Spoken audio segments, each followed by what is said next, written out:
عزیزان گرامی قدر، محترم دوستو، عزیزی بہن بھائیوں،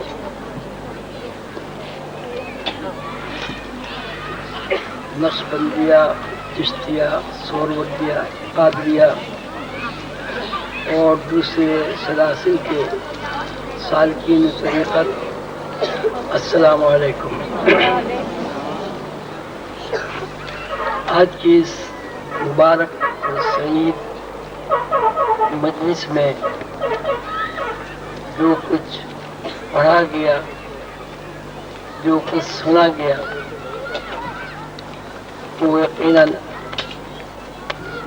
ہمارے لیے مشعل راہ ہے، اور ساتھ ساتھ اس بات کا ادراک ہوتا ہے کہ نعت شریف کے دوران، حمد باری تعالیٰ کے دوران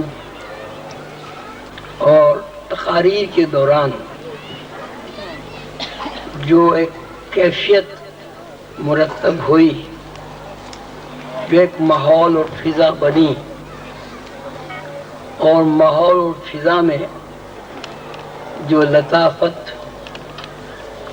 اور انوار و تجلیات کا احساس ہوا، اس کے پیش نظر میں یہ کہنے میں حق بجانب ہوں کہ اللہ تعالیٰ کے فضل و کرم سے رسول اللہ صلی اللہ علیہ وسلم کی نسبت سے اور حضور قلندر بابا اولیاء رحمۃ اللہ علیہ کی محبت سے یہ مجلس اللہ تعالیٰ کے حضور قبول ہوئی۔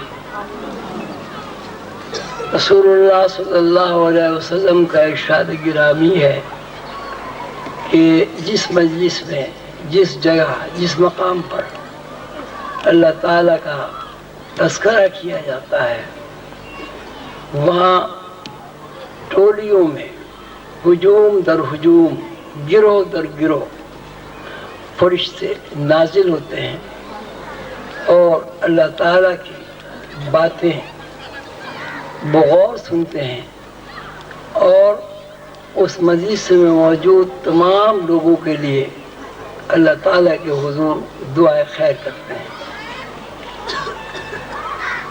رسول اللہ صلی اللہ علیہ وسلم کے ارشاد عالی کے مطابق یہ جو اولیاء اللہ کا گروہ ہے، یہ حضور صلی اللہ علیہ وسلم کی نیابت کے فرائض انجام دے رہے ہیں۔ ہندوستان میں اور تمام عالم اسلام میں، چین میں اور دوسرے ممالک میں جہاں بھی روحانیت کا، تصوف کا، اللہ کی محبت، اللہ کے رسول کے عشق کا تذکرہ ہوتا ہے، وہاں کسی نہ کسی طرح اولیاء اللہ کا عمل دخل سامنے آتا ہے۔ حضور قلندر بابا اولیاء رحمۃ اللہ علیہ کے اس کی اس تقریب میں ہمارے پیش نظر، جیسے کہ آپ نے سنا، اس کے علاوہ اور کچھ نہیں ہے کہ رسول اللہ صلی اللہ علیہ وسلم کے مشن کے سلسلے میں جو خود رسول اللہ صلی اللہ علیہ وسلم نے مشن کی پیشرفت کے لیے سختیاں، ترشیاں، تنگیاں برداشت کی، پھر اس کے بعد صحابہ کرام نے اس مشن کو جاری رکھنے کے لیے جان ساری کی، قربانیاں دیں، اس کے بعد تبع تابعین نے اس مشن کو سنبھالا، اور اس کے بعد اولیاء اللہ کرام نے اس مشن کی پیشرفت میں اپنی زندگیاں وقف کر دیں۔ اس میں حضرت بڑے پیر صاحب اور دوسرے تمام بزرگان اسلام کے ساتھ ساتھ حضرت نانا تاج الدین ناگپوری اور حضور قلندر بابا اولیاء ہر کارواں کے ساتھ رواں دواں ہیں۔ اس بات کو ہم اس طرح کہہ سکتے ہیں کہ حضور پاک صلی اللہ علیہ وسلم کے مشن کے تسلسل کو جاری رکھنے کے لیے تمام اولیاء اللہ نے اپنی خدمات پیش کی، اور اولیاء اللہ نے اس تسلسل کو رسول اللہ صلی اللہ علیہ وسلم کے عشق کے ساتھ، نسبت کے ساتھ اور محبت کے ساتھ قائم رکھا۔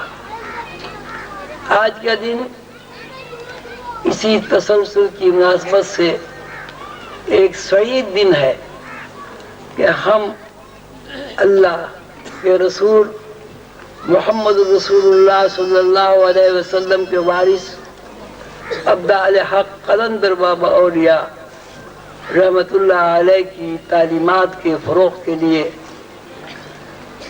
قلندر بابا اولیاء رحمت اللہ علیہ کے روحانی مشن کی تکمیل کے لیے یہاں جمع ہیں، اور یہ ہماری یہاں کی حاضری اس بات کی شہادت فراہم کرتی ہے کہ ہمارا دل، ہمارا دماغ اور ہماری روح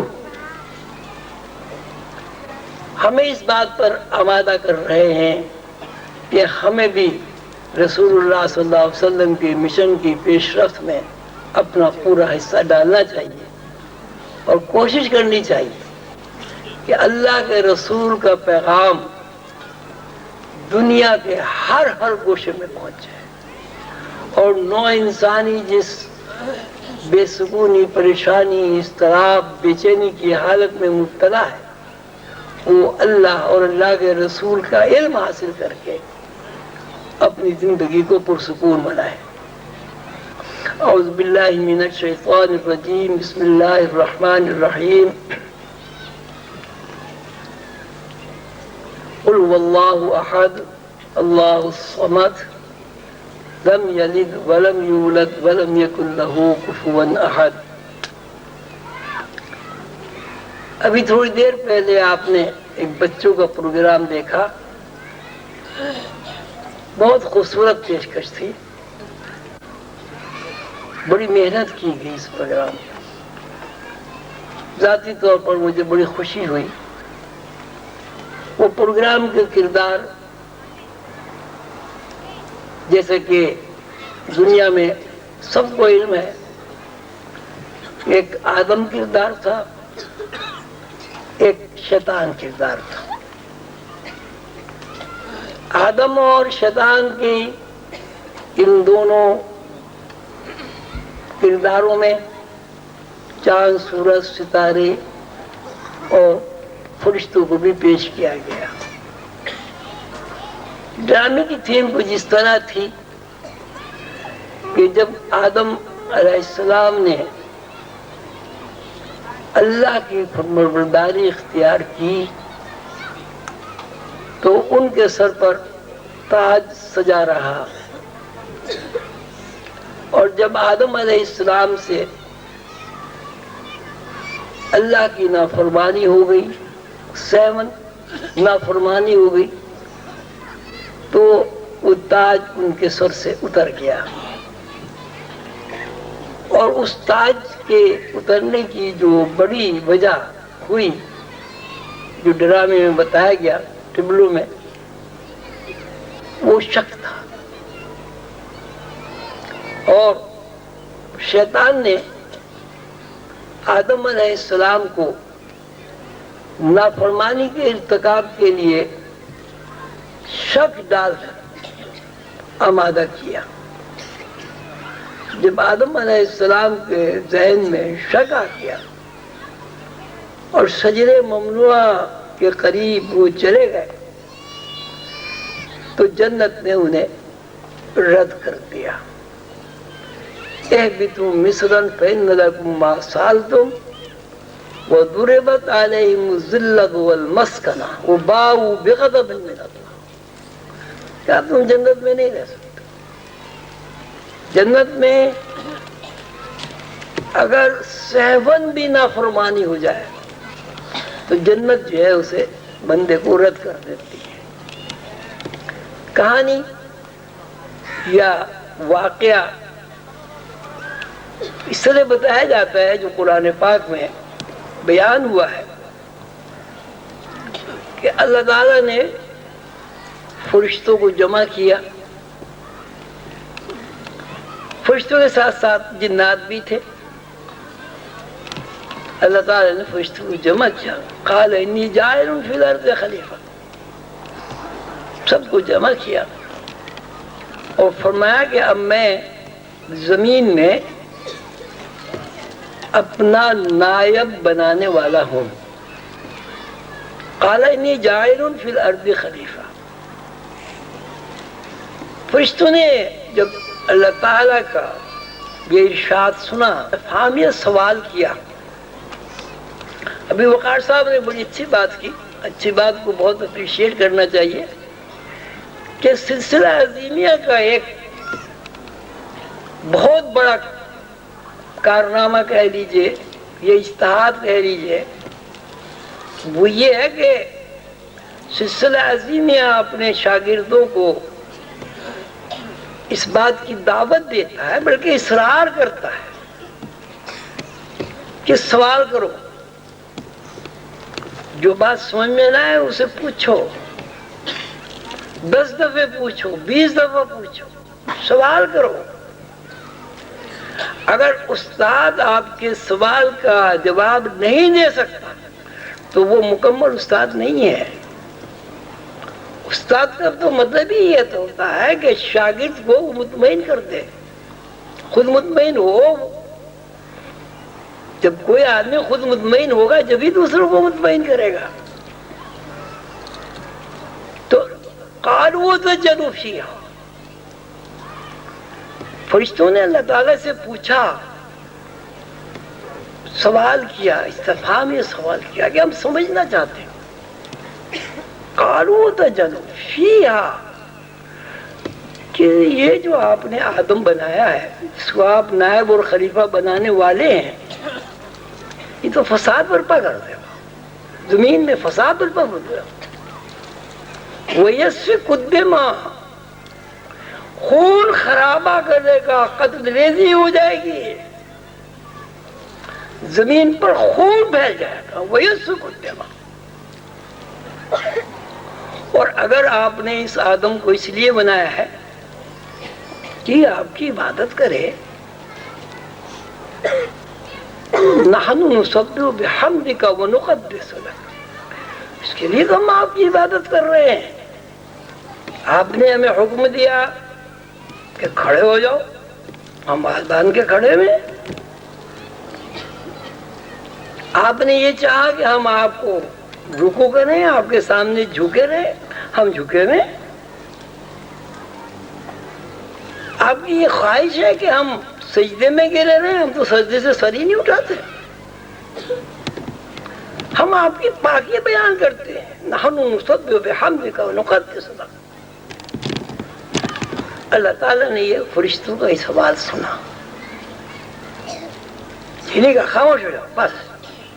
جیسے ہمارے یہاں، معاف کیجیے گا، ہمارے جو مذہبی دانشور ہیں وہ کہتے ہیں بس خاموش جاؤ۔ مجھے یاد ہے کوئی یہ اب سے 50 سال پہلے کی بات ہے، میں جامع مسجد عظیمیہ میں، وہاں جامع مسجد نازمات میں نماز پڑھنے گیا، عصر کی نماز تھی، تو وہاں ایک بزرگ تھے بوڑھے، انہوں نے امام صاحب سے سوال کیا کہ امام صاحب یہ جو مسئلہ ہے کہ بچوں کو جب جماعت ہو تو دائیں طرف کھڑے کرو، بائیں طرف کھڑے نہ کرو، یہ کیوں؟ بائیں طرف کھڑے ہونے میں کیا مذاق ہے؟ انہوں نے کہا یہ شریعت کا مسئلہ ہے۔ تو ہم کہا شریعت کا مسئلہ تو ٹھیک ہے، مجھے پتا ہے اس بات کا، وہ کچھ کم بھی سنتے تھے۔ تو ان کا میں تو یہ پوچھنا چاہتا ہوں اس میں کیا حکمت ہے، کیا اللہ تعالیٰ کا اس میں رمز ہے اگر شریعت میں؟ تو ان کا آپ شریعت کے بارے میں حجت کرتے ہیں، شریعت میں کوئی حجت نہیں، بس آپ وہ کہتے کیا فرمایا، اور امام صاحب جوتے پہن کے چلے گئے۔ اللہ تعالیٰ کہتے سوال کرو، تفکرون، فکر کرو، اللہ کی آیات تذکرون، اللہ تعالیٰ کی آیات کو دیکھو اور کرو، فکر کرو، دہراؤ، بار بار دہراؤ، جب تک سمجھ میں نہ آئے دہراتے چلے جاؤ، دہراتے چلے جاؤ۔ قرآن سمجھو،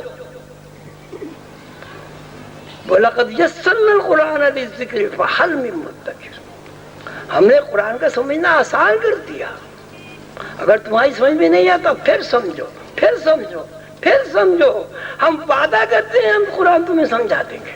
وَلَقَدْ يَسَّرْنَا الْقُرْآنَ لِلذِّكْرِ فَهَلْ مِن مُدَّكِرٍ، ہم نے ہر انسان کے لیے قرآن کا سمجھنا آسان کر دیا ہے۔ تو اللہ تعالیٰ نے فرشتوں کے سوال کے بعد یہ نہیں فرمایا کہ خاموش ہو جاؤ، اللہ تعالیٰ فرمایا قال انی اعلم ما لا تعلمون، کہ جو میں جانتا ہوں وہ تم نہیں جانتے۔ لیکن یہاں اللہ تعالیٰ نے یہاں اسٹاپ نہیں کر دیا کہ بھائی جاؤ مجلس برخاست ہو گئی، بھائی جاؤ بس ہم جو جانتے تم نہیں جانتے۔ اللہ تعالیٰ نے فرشتوں کے اطمینان کے لیے اور جنات کے اطمینان کے لیے آدم کو علوم سکھائے، نیابت اور خلافت سے متعلق آدم کو علوم سکھائے۔ ظاہر ہے وہ علوم نہ فرشتے جانتے تھے نہ جنات جانتے تھے۔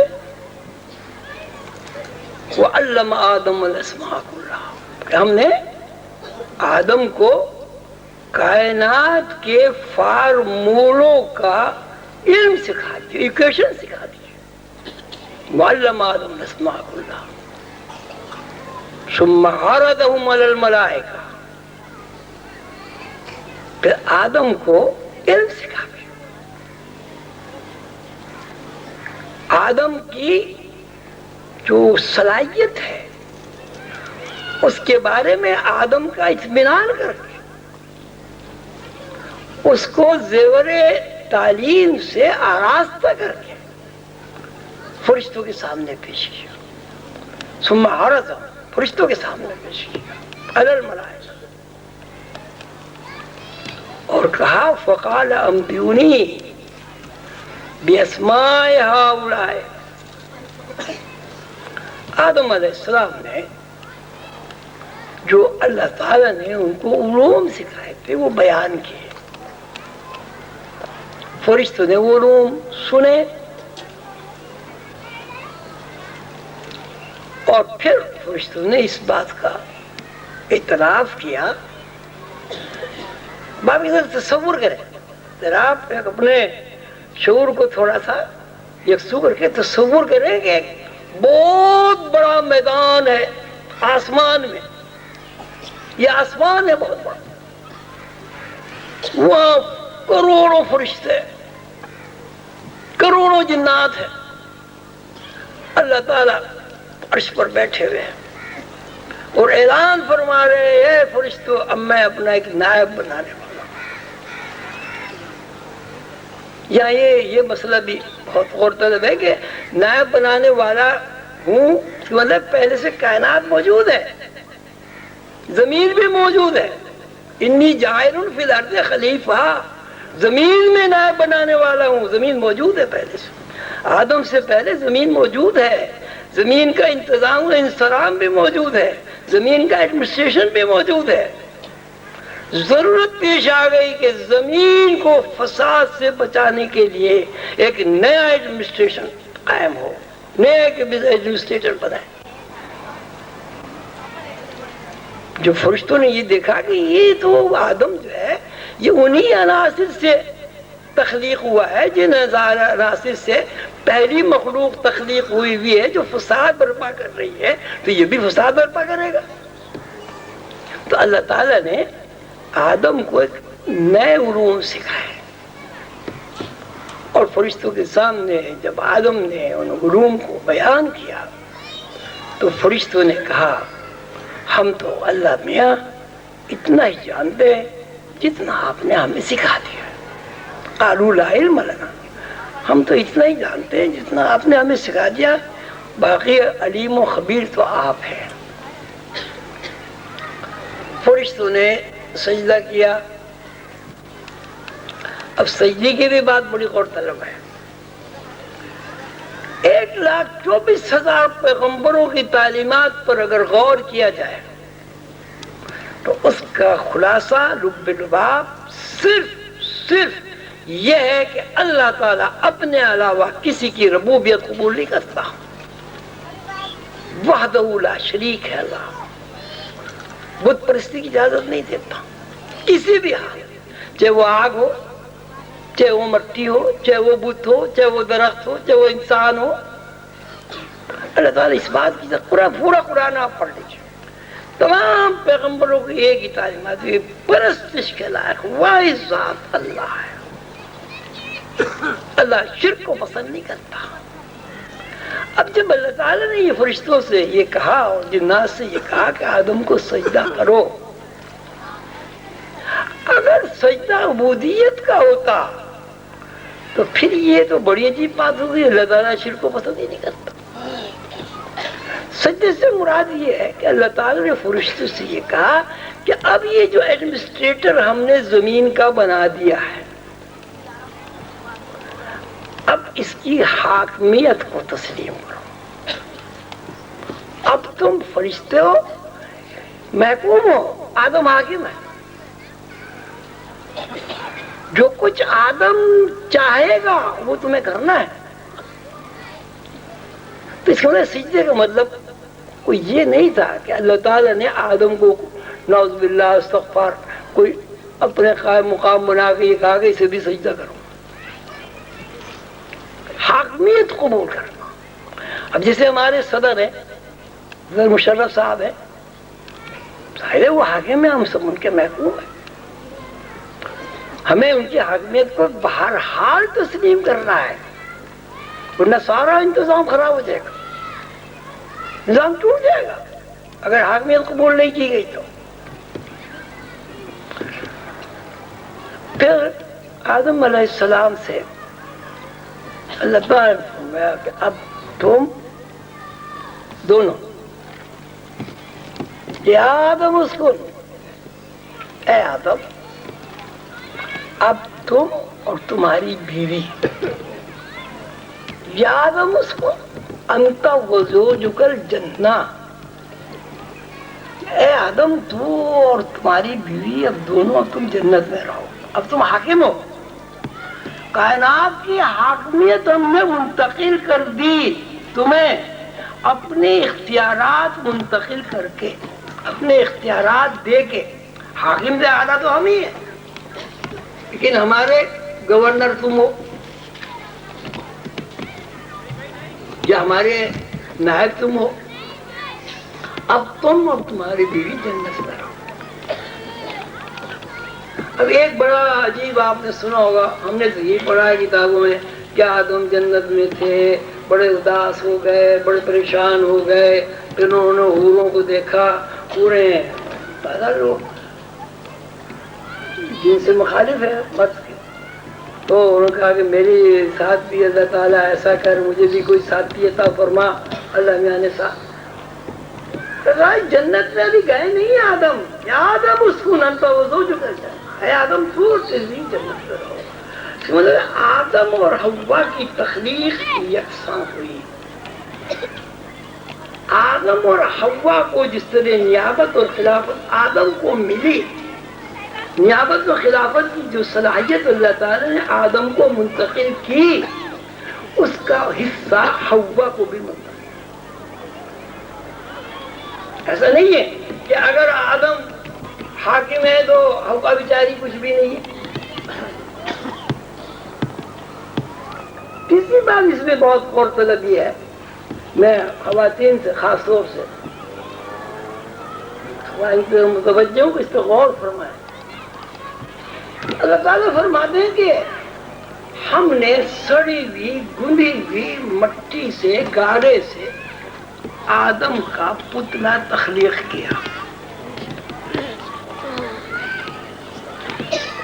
ایک جگہ یہ کہ ہم نے من صلصال من حمأ مسنون، کہ ہم نے بجنی مٹی سے یعنی خلا سے آدم کا پتلا تخلیق کیا وَنَفَخْتُ فِيهِ مِن رُوحِي، پھر ہم نے اس میں اپنی جان ڈال دی، بلکہ اس کا ترجمہ ہے وَنَفَخْتُ فِي رُوحِي، اپنے روح میں سے روح ڈال دی، اپنی جان میں سے جان ڈال دی۔ وہاں کوئی پتلے میں تخصیص نہیں ہے کہ عورت میں ڈال دی مرد میں ڈال دی، پتلا بنا۔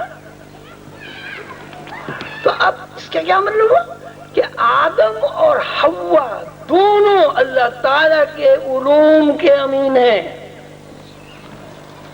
دونوں میں ایک روح ہے۔ وہ جنت میں رہے، غلطی ہوئی، شیطان نے بہکایا، وسوسہ ڈالا، اس درخت کے قریب پھسلا کے بہکا کے، اور بہکایا کیا؟ ذوالقرنین بابا اولیاء رحمۃ اللہ علیہ کے ارشاد کے مطابق کیا بہکایا؟ شیطان نے کہا کہ کچھ پتہ بھی ہے، یہ اللہ تعالیٰ نے جو تمہیں اس درخت کے قریب جانے سے منع کیا ہے، اس کی وجہ یہ ہے کہ جب اس درخت کا راز کسی کو معلوم ہو جاتا ہے تو اللہ تعالیٰ کے قانون کے مطابق وہ جنت سے باہر نہیں جا سکتا۔ اللہ تعالیٰ تمہیں جنت سے نکالنا چاہتے ہیں، تو اگر تم نے اس درخت کے قریب نہیں گئے، اس کا راز معلوم نہیں کیا، تو تم پتہ نہیں کس وقت جنت سے نکال دیے جاؤ گے۔ اور اگر تم نے اس درخت کا راز معلوم کر لیا تو پھر اللہ تعالیٰ تمہیں نہیں نکالیں گے، انہوں نے اپنے ہی بنایا ہوا قانون ہے ان کا۔ وہ ایسا دھوکہ دیا انہوں نے کہ بھائی، انہوں نے کہا ٹھیک ہے، ہم تو جنت سے نکلنے ہی نہیں چاہتے۔ اس وسوسے میں آدم علیہ السلام شجرہ ممنوعہ کے قریب چلے گئے، لیکن جیسے ہی وہ شجرہ ممنوعہ کے قریب گئے، ان کے اندر یہ احساس پیدا ہوا کہ ہم اریاں ہیں، ہمارا لباس اتر گیا۔ لباس سے مراد محض یہ کپڑے نہیں ہیں، لباس سے مراد ہر انسان کی ایک مکمل طرز فکر ہے۔ جنت کی طرز فکر میں دراڑ پڑ گئی، اور یہ تو برا ہو گیا بھائی، اللہ تعالیٰ کی اتنی انعامات کہ ہمیں حاکم بنا دیا پوری کائنات کا، اور ہم اللہ تعالیٰ کا اتنا سا کہنا نہیں مان سکے، یہ تو ہم سے بھول ہو گئی، یہ تو ہم سے نافرمانی ہو گئی۔ اب اللہ تعالیٰ تو ہم سے کیسے خوش رہیں گے جب ہم سے نافرمانی ہوئی؟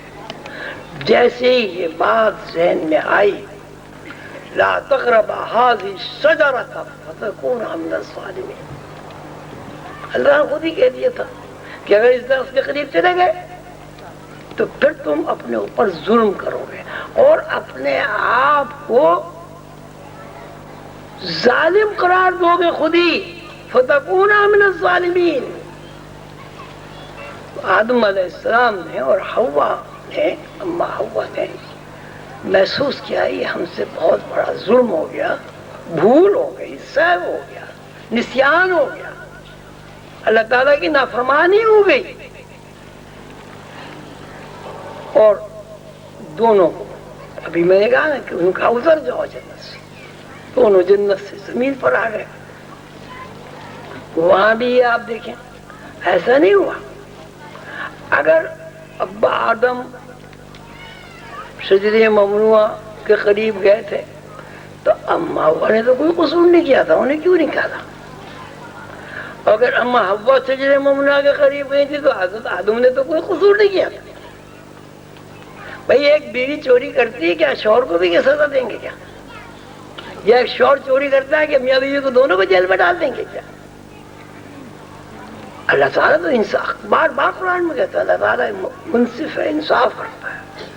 اس سے مطلب دونوں کی طرز فکر میں خرابی پیدا ہوئی، ابہام پیدا ہوا، شک پیدا ہوا، اور دونوں کو زمین پر پھینک دیا، اے بھی تم زمین پر پھینک دیا۔ اب زمین پر آنے کے بعد بھی جب بہت روئے دھوئے آدم علیہ السلام، اللہ تعالیٰ نے معافی تلافی بھی کر دی اور یہ فرمایا ٹھیک ہے غلطی ہو گئی، اب اس کی تلافی یہ ہے کہ جو لباس اتر گیا جنت کا، یعنی جو طرز فکر تم سے دور ہو گئی، اس طرز فکر کو دوبارہ حاصل کرو۔ جب تم دوبارہ حاصل کرو گے ہم تمہیں کہیں جنت میں بھیج دیں گے۔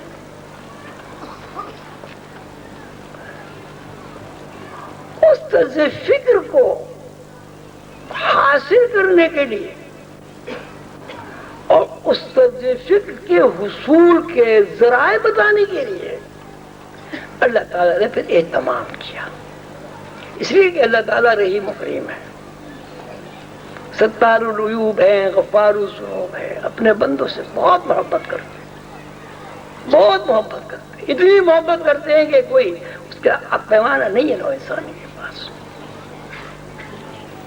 1,24,000 پیغمبر بھیجے اور کوئی ایسی وہ بڑی بات بھی نہیں ہے۔ اللہ تعالیٰ کہتے ہیں بھئی جھوٹ نہیں بولو،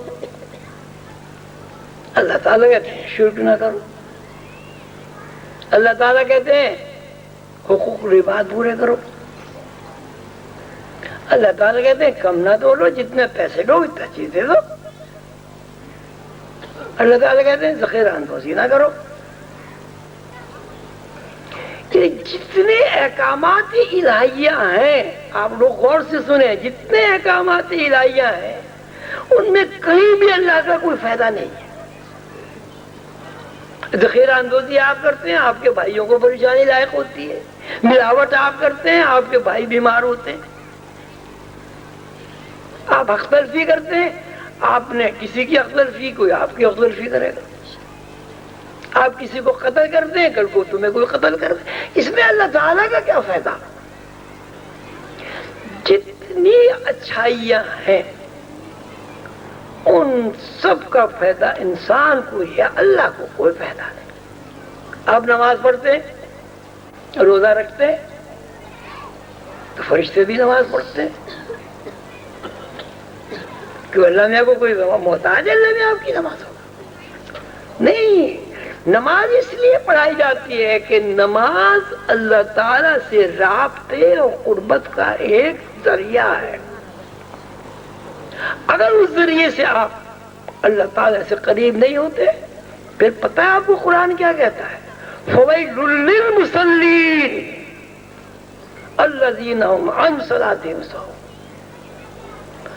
اگر نمازی اپنی نمازوں سے بے خبر ہیں، اگر نماز میں حضور قلب نہیں ہوتا، اگر نماز وسوسوں کا شکار ہو جاتی ہے، وہ نماز نمازی کے لیے دوزخ بنا دی جاتی ہے۔ فَوَيْلٌ لِّلْمُصَلِّينَ الَّذِينَ هُمْ عَنْ صَلَاتِهِمْ سَاهُونَ۔ آپ کہیں گے صاحب نماز میں تو خیالات ہی آتے ہیں، کیا کریں ہم تو؟ نہیں، غلط کہتے ہیں۔ آپ اکاؤنٹنٹ ہیں، جب حساب کتاب کرنے میز پر بیٹھتے ہیں، جس طرح آپ کو نماز میں وسوسے اور خیالات آتے ہیں، اگر حساب کرتے بھی آئے تو آپ کی نوکری کتنے دن چلے گی؟ کتنے دن چلے گی؟ ایک خاتون خانہ ہے، وہ کھانا پکاتی ہے، منتشر خیال ہے کیا کھانا وہ اچھا پکا لے گی؟ ایک بچہ ہے، وہ امتحان کی تیاری کرتا ہے، وسوسوں کا شکار ہو جاتا ہے، کیا وہ امتحان میں پاس ہو جائے گا؟ ایک انجینئر ہے، وہ نقشہ بناتا ہے، ذہنی انتشار ہے، کیا وہ کمرے، غسل خانے، برانڈے پر صحیح خطوط سے نقشہ بنا دے گا؟ آپ کھانا کھاتے ہیں، کیا کھانا کھاتے ہوئے کبھی کسی آدمی نے لقمہ بجائے منہ کے ناک میں ڈالا ہے؟ جھوٹ بولتے ہیں کہ نماز میں انتشار خیال ہوتا ہے، دنیا کے ہر کام میں یکسوئی ہوتی ہے، کوئی آدمی اب کھانا منہ کی بجائے ناک سے نہیں کھاتا۔ یہ آپ اپنے آپ سے جھوٹ بول رہے ہیں۔ وَمَكَرُوا وَمَكَرَ اللَّهُ وَاللَّهُ خَيْرُ الْمَاكِرِينَ کہ اللہ کو دھوکہ دیتے ہیں، اللہ کے ساتھ مذاق کرتے ہیں، اللہ سے باتیں بناتے ہیں، وَاللَّهُ خَيْرُ الْمَاكِرِينَ تدبیریں کرتے ہیں اللہ کے ساتھ، اللہ بہت اچھی تدبیریں جانتا ہے۔ اگر کوئی انسان یہ کہتا ہے مجھے نماز میں یکسوئی نہیں ہوتی، خیالات آتے ہیں، شیطانی وسوسے آتے ہیں، تو حساب کرتے ہوئے خیالات کیوں نہیں آتے؟ امتحان کی تیاری کرتے وقت خیالات کیوں نہیں آتے؟ کھانا پکاتے وقت منتشر خیالی کیوں نہیں ہوتی؟ ڈرائیونگ کرتے بھی ذرا آپ وسوسوں میں ذرا ڈرائیونگ تو کریں، دیکھیے ہاتھ پیر ٹوٹتے نہیں ٹوٹتے۔ یہاں سے آپ پشاور چلے جائیں، ڈرائیونگ کرتے وقت ہاتھ بھی، پیر بھی، دماغ بھی، آنکھ بھی، کان بھی، ہر چیز بالکل الرٹ ہے، یکسو کے ساتھ گاڑی چل رہی ہے۔ یہاں سے پشاور تک آپ اگر 36 گھنٹے میں پہنچتے ہیں تو 36 گھنٹے آپ کی ذہنی یکسوئی رہتی ہے، ایک 5 منٹ نماز کے لیے آپ کا ذہن ادھر ادھر ہو جاتا ہے۔ یہ فراڈ ہے، جھوٹ ہے، اپنی ذات کے ساتھ دھوکہ ہے۔ سوال یہ کیوں نماز میں یکسوئی نہیں ہوتی؟ نماز میں یکسوئی اس لیے نہیں ہوتی جب آپ گاڑی چلاتے ہیں تو آپ کے ذہن میں یہ بات ہوتی ہے اگر ذرا سا بھی خیال ادھر ادھر ہو گیا ہمارا ایکسیڈنٹ ہو جائے گا، ہم نے مرنا ہی مرنا، کوئی مرے نہ مرے ہم نے تو مرنا ہی۔ کھانا پکاتے وقت خاتون کھانا اس لیے یکسوئی رہتی ہے، اسے پتا ہے اگر میں یکسوئی نہ رہی تو یقیناً میرا ہاتھ جل جائے گا۔ ہاتھ کیا پتہ چل جائے گا کہ بھائی کیا ہوا تھا، ابھی خیالی ہو گئی تھی، ہاتھ جل گیا۔ اللہ تعالیٰ رحیم و کریم ہے، ہر آن ہر لمحہ معاف ہی کرتا رہتا ہے، معاف ہی کرتا رہتا ہے۔ ہم لوگ اللہ تعالیٰ کی معافی کے ناپیدا کنار سمندر سے فیضیاب ہوتے ہوتے گستاخ ہو گئے اللہ تعالیٰ کے۔ جس طرح بچہ گستاخ ہو جاتا ہے اگر ماں باپ زیادہ پیار کرتے ہیں، لیکن اللہ تعالیٰ پھر بھی کتنے ہی آپ گستاخ ہو جائیں اللہ تعالیٰ محبت کرتا ہے، وہ کہتا ہے پھر آ جاؤ۔ درگاہ ماں درگاہ نومیدی نیست، 100,000 بار اگر توبہ شکستی باسا۔ میری درگاہ نا امید ہونے کی درگاہ نہیں ہے۔ اگر تو اپنی توبہ کو 1000 مرتبہ بھی توڑتا ہے، فکر نہیں کر، میرے پاس آ جا، میں پھر تجھے معاف کرتا ہوں۔ 100,000 بار اگر توبہ شکستی باسا، توبہ توڑ، میرے پاس آ تو صحیح۔ میرا دربار وسیع ہے، میں رحمت ہوں، رحمت کل ہوں۔ اے انسان میں نے تیرے لیے یہ زمین بنائی، اس زمین سے میرا کوئی فائدہ نہیں، میں تو گھر بھی نہیں بناتا، مجھے تو کوئی فوڈ کی بھی ضرورت نہیں ہے، مجھے تو کوئی سائے کی بھی ضرورت نہیں، میں تیرے لیے زمین پہ درخت اگائے، میں نے تیرے لیے پانی پیدا کیا، زمین کے اندر بھی پیدا کیا، آسمان سے بھی بارش برسائی، اس لیے کہ تو خوش رہے، تیرا پیٹ بھرتا رہے۔ میں نے تجھے 9 مہینے بند کوٹری میں غذا دی، میرا کیا فائدہ اس میں؟ آپ بتائیں، ہم اتنے سارے لوگ ماں کے پیٹ سے پیدا ہوئے ہیں، ہمارے پیدا ہونے سے اللہ کو کیا فائدہ ہو گیا بھائی؟ بتائیں کیا فائدہ ہوا اللہ کو؟ ابھی تو پیدا بھی نہیں ہوا، ابھی دنیا میں تو نے قدم بھی نہیں رکھا، ہمیں تیری روزی کی فکر، ہم نے تجھے ماں کے پیٹ میں بھی روزی دی، اب تو چونکہ ماں کے پیٹ سے باہر آیا، اب روزی کا جو طریقہ کار ہے وہ تبدیل ہو گیا۔ ہم نے تیری پیدائش سے پہلے تیری ماں کے سینے کو دودھ سے بھر دیا، دسترخوان بنا دیا تیری ماں کے سینے کو، تو بیٹھ نہیں سکتا تھا، تو لیٹ نہیں سکتا تھا، تو اٹھ نہیں سکتا تھا، تو مکھی بھی نہیں اڑا سکتا تھا، ماں کے دل میں تیری ممتا ڈالتی، باپ کے دل میں تیری شفقت ڈالتی. ماں نے نچوڑ نچوڑ کے اپنا خون دودھ کی شکل میں تیرے اندر اڈیل دیا، اور کبھی یہ نہیں سوچا کہ میں اپنا خون اس بچی کے اندر اڈیل رہی ہوں. اس میں ہمارا کیا فائدہ؟ تو بڑا ہوا، تجھے عقل دی، شعور عطا کیا، ہاتھ پیر مضبوط کیے، تیری کمر مضبوط کی. وہ کمر جو ہل نہیں سکتی تھی، کروٹ نہیں بدل سکتی تھی، اس کمر کو اتنی طاقت بخش دی کہ وہ جب مزدوری کرے تو 2.5 من کی بوری اٹھا کے ادھر سے ادھر پھینکتے. آپ تصور تو کریں، ایک نوزائیدہ بچے کو سامنے رکھے. ہم سب نوزائیدہ بچے ہیں، کوئی بڑا نہیں پیدا ہوا.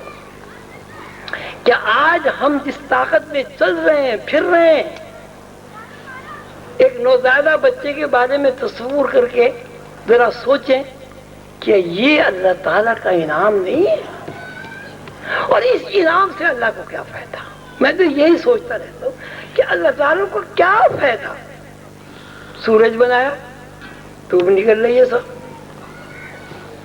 اب سورج نہ نکلے یہاں سوائے کیڑے مکوڑوں کے کچھ ہوگا نہیں، سب کھا جائیں گے انسان. چاند بنایا، ستارے بنائے، ستاروں سے قرآن پاک میں ہے کہ ستاروں سے لوگ راستہ دیکھتے ہیں.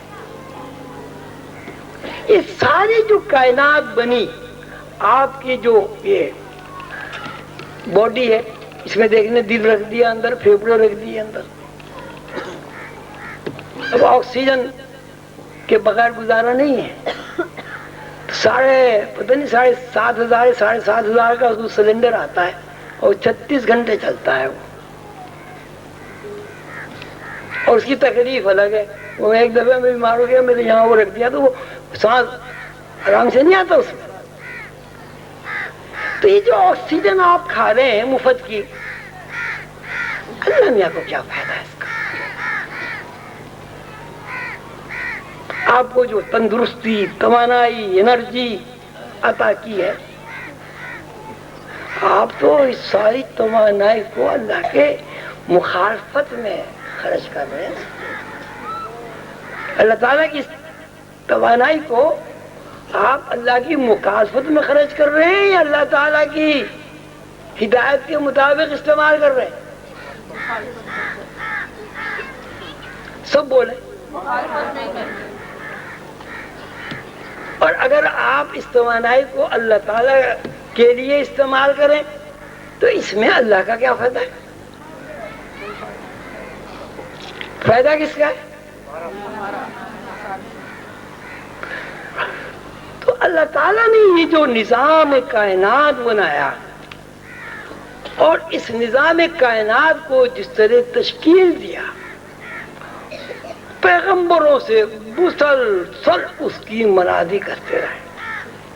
1,24,000 پیغمبر اس دنیا میں تشریف لائے، اور جب اللہ تعالیٰ کا پروگرام پورا ہو گیا، جو کچھ اللہ تعالیٰ نو انسانی کی شعوری سکت کے مطابق انسان کو بتانا چاہتے تھے وہ پورا ہو گیا. اب اللہ تعالیٰ نے فرمایا الیوم اکملت لکم دینکم واتممت علیکم نعمتی ورضیت لکم الاسلام دینا، کہ آج کے دن دین کی تکمیل ہو.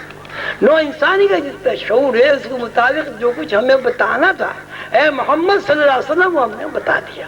جب وہ بتا دیا تو ہم مزید پیغمبر آنے کی ضرورت باقی نہیں رہی. نبوت کا اختتام ہو گیا. کیوں ہو گیا؟ کیوں گیا؟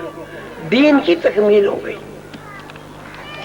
یعنی اللہ تعالیٰ نے شعوری سکت کے مطابق جو کچھ انسان کو سمجھانا چاہا وہ رسول اللہ صلی اللہ علیہ وسلم کی شکل میں پورا فرما دیا. اب جس انسان کو رہنمائی حاصل کرنی ہے وہ میرے محبوب محمد رسول اللہ صلی اللہ علیہ وسلم کی رہنمائی قبول کرے اور رسول اللہ صلی اللہ علیہ وسلم پر نازل ہونے والی کتاب قرآن کریم میں تفکر کرے. اگر وہ یہ نہیں کرتا تو اس کے لیے دین کی تکمیل نہیں ہوئی. یہ بہت سوچنے کی بات ہے. دین کی تکمیل ہو گئی کس پر ہوئی؟ حضور پاک صلی اللہ علیہ وسلم پر. حضور پاک صلی اللہ علیہ وسلم پر دین کی تکمیل ہو گئی. اب اگر حضور پاک صلی اللہ علیہ وسلم کی سیرت طیبہ پر عمل ہوتا ہے تو دین کی تکمیل ہوگی. اگر رسول اللہ صلی اللہ علیہ وسلم کی سیرت طیبہ پر عمل نہیں ہوتا تو دین کی تکمیل نہیں ہوگی. اور رسول اللہ صلی اللہ علیہ وسلم کی سیرت طیبہ سارا کا سارا قرآن ہے. یحبونہم کحب اللہ والذین آمنوا اشد حبا للہ. اللہ فرماتے ہیں جو میرے محبوب بندے محمد صلی اللہ علیہ وسلم جتنی کوئی محبت کرتا ہے میں اس سے کہیں زیادہ اس بندے سے محبت کرتا ہوں. تو آدم و حوا کا یہ جو قصہ ہے اس کا اختتام، اس کا لباب یہ ہے کہ اللہ تعالیٰ نے جو ایک کائنات کا نظام بنایا اس نظام کے کچھ قاعدے اور ضابطے بنائے تاکہ نظام میں کوئی فساد برپا نہ ہو، کوئی خرابی نہ ہو. اور وہ سارا کا سارا نظام حضور پاک صلی اللہ علیہ وسلم نے قرآن کی صورت میں اپنی امت کے سامنے رکھ دیا ہے. اگر وہ قرآنی نظام آپ سمجھ لیتے ہیں، اگر رسول اللہ صلی اللہ علیہ وسلم کی سیرت طیبہ کا آپ مطالعہ کر لیتے ہیں تو آپ کامیاب ہیں. اور اگر اس کے خلاف زندگی گزر رہی ہے، پتہ ہے اللہ تعالیٰ نے خود فرمایا خسرت دنیا والآخرہ، دنیا میں بھی گھاٹا آخرت میں بھی گھاٹا. ذالک هو الخسران المبین، یہ تو ہے ہی گھاٹے میں پڑے، نقصان ہی نقصان. جتنے اولیاء اللہ آئے ہیں ان کی بھی یہی تعلیمات ہیں جو انبیاء نے دی. جتنے مصلحین آئے ہیں ان کی بھی یہی تعلیمات ہیں جو انبیاء علیہ السلام کی تعلیمات ہیں. بات صرف اتنی سی ہے کہ ہم لوگ مادی دنیا میں اتنا زیادہ مبتلا ہو گئے کہ ہمیں اللہ اور اللہ کے قانون کا احساس ہی باقی نہیں رہا.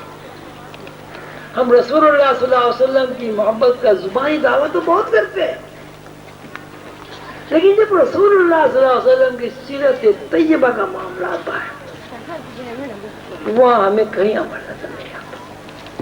ہم دوسروں کو تو بہت نصیحت کرتے ہیں، اپنے گریبان میں جا کر کبھی نہیں دیکھتا. ہر آدمی اس فکر میں ہے کہ میں اس کی اصلاح کر دوں. ہر آدمی اس بات میں بڑے ذوق و شوق سے مصروف ہے کہ میں تبلیغ کر دوں، میں اس کی اصلاح کر دوں، میں اس کو اچھا کر دوں، میں اس کو یہ مشورہ دے دوں.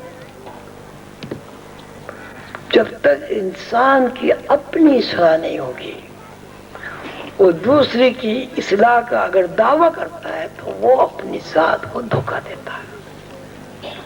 حضرت عمر کا بڑا مشہور واقعہ ہے، میں ختم کرتا ہوں، دیر بہت ہو گئی، کہ خاتون حضرت عمر کی خدمت میں اپنے بچے کو لے کے آئی. اس نے کہا یا امیر المومنین میرا بچہ گڑ بہت کھاتا ہے. آپ نے سنا ہوگا واقعہ، میرا بچہ گڑ بہت کھاتا ہے اور میرے حالات ایسے نہیں ہیں کہ میں جتنا یہ گڑ کھاتا ہے جتنا گڑ فراہم کر دوں. حضرت عمر نے سنا اور سننے کے بعد فرمایا ایک ہفتے کے بعد لے کے آنا. تو ایک ہفتے کے بعد پھر لے کے آئی تو حضرت عمر نے اس کو کہا بیٹا تمہاری اماں پریشان ہوتی ہے، گڑ کم کھایا کر. ان کا بس اب لے جا، ابھی تجھے پریشان نہیں کرے گا. جب وہ خاتون چلی گئی دوسرے جو وہاں صاحبہ بیٹھے ہوئے تھے میں پوچھا یا امیر المومنین اتنی سی بات کہنے کے لیے آپ نے 1 ہفتہ انتظار کرایا کہ اسی دن کہہ دیتے؟ کہ نہیں، بات یہ نہیں، بات یہ کہ مجھے گڑ کھانے کا خود بہت زیادہ شوق ہے، تو میں نے 1 ہفتے پریکٹس کی ہے میں گڑ نہ کھاؤں. اب میری بات کا اس کے اوپر اثر ہوگا. اگر میں پہلے دن کہہ دیتا تو اس کے اوپر اثر نہ ہوتا. تو ہماری صورت یہ ہے کہ ہم اپنی اصلاح کی طرف توجہ نہیں کرتے. ہر آدمی دوسرے آدمی کی اصلاح میں لگا ہوا ہے. اب میں تھک گیا ہوں. اللہ تعالیٰ آپ سب کو خوش رکھے، اور اس مبارک محفل میں آپ سب حضرات کی تشریف آوری کا بہت شکریہ، انتظامیہ مراقبہ حال کا بہت شکریہ. اللہ تعالیٰ کی رحمت سے اور فضل سے ہم لوگوں نے جو کچھ سنا اس کو سمجھنے اور اس پر عمل کرنے کی ہمیں توفیق عطا فرمائے، اور رسول اللہ صلی اللہ علیہ وسلم کی نسبت سے اولیاء اللہ سے ہمیں محبت کرنے کی توفیق عطا فرمائے. آمین یا رب العالمین.